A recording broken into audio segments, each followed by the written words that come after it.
வணக்கம் பானு.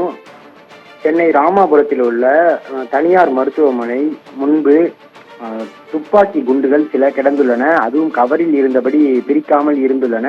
அதனை தாம்பரத்தைச் சேர்ந்த சிவராஜ் என்ற இளைஞர் கண்டெடுத்துள்ளார்.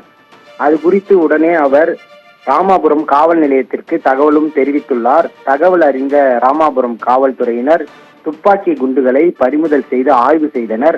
ஆய்வில் அந்த துப்பாக்கி குண்டுகள் AK-47 துப்பாக்கியை சேர்ந்தது எனவும் அதில் இருந்த ஸ்டிக்கரை கொண்டு அது CRPF படையினருக்கு சொந்தமான துப்பாக்கி குண்டுகள் என்பதையும் அறிந்து கொண்டனர்.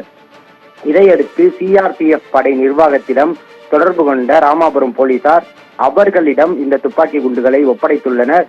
சென்னை நந்தம்பாக்கம் பகுதியில் CRPF படை வீரர்கள் மற்றும் ராணுவ வீரர்கள் பயிற்சி முகாம்கள் உள்ளன.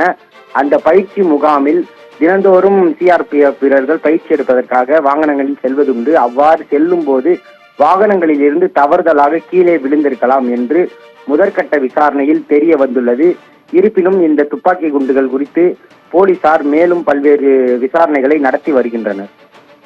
விவரங்களுக்கு நன்றி சக்தி சரவணன். சென்னை ராயபுரம் அருகே துப்பாக்கி குண்டுகள் AK-47 ரக துப்பாக்கி குண்டுகள் சாலையில் கிடந்த சம்பவம் பரபரப்பை ஏற்படுத்திய நிலையில் இந்த சம்பவம் தொடர்பாக தொடர்ந்து காவல்துறை அதிகாரிகள் தரப்பில் விசாரணை முன்னெடுக்கப்பட்டு வருகிறது.